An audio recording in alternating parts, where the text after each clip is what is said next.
Reliable world के दोस्तों अस्सलाम वालेकुम। अक्सर बात होती है कि हम फलस्तीन के लिए क्या कर सकते हैं या फलस्तीनी हमसे क्या तवक्कुआत रखते हैं इस सूरत हाल में जिस तरह से इसराइल जो है अपनी ब्रूटैलिटी दिखा रहा है। तो आप खुद सुनिए एक सफारतकार की जुबानी, जो कि एक फलस्तीनी सफारतकार हैं, वो पाकिस्तान से क्या तवक्कुआत रखते हैं। आप ये जरा वीडियो देखिए और फिर आगे बात करते हैं।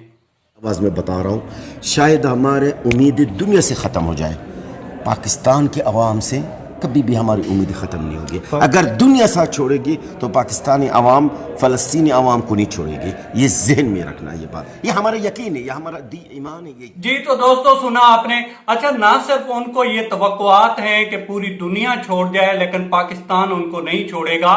ना सिर्फ उनको ये तवक्को है, बल्कि उनको ये भी पता है कि हमारे बाबा कौम कायदे आज़म मोहम्मद अली जनाह का इस बारे में क्या स्टांसा और वो क्या फरमा के गए हैं और पाकिस्तानी अवाम उस पर किस तरह से खड़ी है। ये फिर सुनिए कि वो आगे क्या, किस तरह से वो वेल अवेयर हैं और किस तरह से वो जानते हैं कि कायदे आज़म मोहम्मद अली जनाह क्या फरमा के गए थे। ये वीडियो जरा आगे देखिए।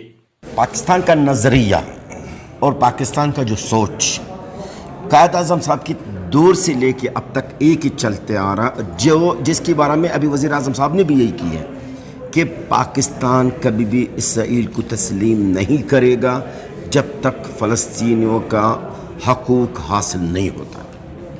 ये अल्फाज पाकिस्तान फ़लस्तीनियों के लिए, आप यकीन करें, इस अल्फाजों के समझ लो एक मुर्दा की। जी तो दोस्तों सच पूछिए तो दिल खुश हो गया उनकी तवक्कुआत और उनको देख करके उनका कितना नॉलेज है पाकिस्तान के बारे में और वो किस तरह से जानते हैं कि कायदे आज़म मोहम्मद अली जनाह क्या फरमा के गए थे और पाकिस्तानी अवाम पे उनको कितना ट्रस्ट है कि पाकिस्तानी अवाम उनको इस सूरत हाल में नहीं छोड़ेगी, जबकि पूरी दुनिया की जितनी भी सुपर पावरें हैं वो इसराइल की साइड पे खड़े हैं। अब आ जाते हैं अमेरिका की मुनाफकत की तरफ कि वो किस तरह से मुनाफकत दिखा रहा है। जो मकतूल है उसके कंधे पे भी हाथ है और जो कातिल है उसको इशारा भी कर रहा है कि इसको मार दो। ये खबर आपकी स्क्रीन पे दोस्तों ये देखिए कि किस तरह से सदर जो बाइडेन जो हैं वो फोन कर रहे हैं फलस्तीनी महमूद अब्बास को और उन्हें कह रहे हैं कि हमें बड़ा दुख है जी कि इस तरह से जो कीमती जाने हैं वो गई हैं, लेकिन इसराइल को नहीं रोक रहे। दूसरी तरफ कल शाह महमूद कुरैशी साहब ने कहा था कि मेरी बात होगी वहां के फॉरेन मिनिस्टर से, अमेरिकन फॉरेन मिनिस्टर से, और उसका इशारा इसी तरफ था कि फलस्तीन के सिलसिले में बात होगी। लेकिन आज जो स्टेटमेंट आई उसमें यह जिक्र नहीं किया गया कि फलस्तीन के बारे में या इसराइल के बारे में बात की गई, बल्कि यह जिक्र किया गया कि अफगानिस्तान का जो पीस प्रोसेस है उसके बारे में बात की गई है। आपको अमेरिका की मुनाफकत सीधी नजर आ रही होगी दोस्तों कि किस तरह से वो कोशिश कर रहा है कि जहां भी इसराइल को एक लाइसेंस दिया हुआ है इन बड़े ममालिक ने कि मारो, क्योंकि ये मुसलमान हैं, इनको मारो जहां मिलते हैं, और आपको लाइसेंस है, आप उनको, उनके बच्चों को मारो, बूढ़ों को मारो, बुजुर्गों को मारो। यहां पे कोई ह्यूमन राइट्स नहीं है।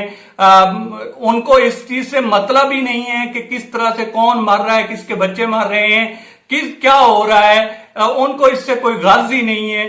वो उनका एक ही मिशन है और वो ये है कि इसराइल को लाइसेंस दो, क्योंकि वो उनका लेपालक बेटा है, वो जिस तरह से करे सो करे। अब आ जाते हैं लेटेस्ट सिचुएशन की तरफ दोस्तों। तो आपकी स्क्रीन पे ये फिगर आ रहे होंगे कि क्या सिचुएशन है, किस तरह से जो है वहां पे डेथ टूल जो है वो 200 से क्रॉस कर चुका है और इसराइल के तकरीबन 10 के करीब जो है लोग वहां पे मरे हैं। उसके अलावा जो है जख्मी जो है वो 1000 से क्रॉस कर चुके हैं। जो बेघर हैं वो 40,000 से भी ज्यादा हो चुके हैं और जो लड़ाई है वो 8 दिन हो गए हैं उसको और अभी चल रही है। और अभी भी कहा जा रहा है कि बिन्यामीन नेतन्याहू जो उनके यूं कह लें कि जो किलर हैं, कातिल हैं, वो कह रहे हैं कि इस जंग को इसी तरह से हम कंटिन्यू रखेंगे।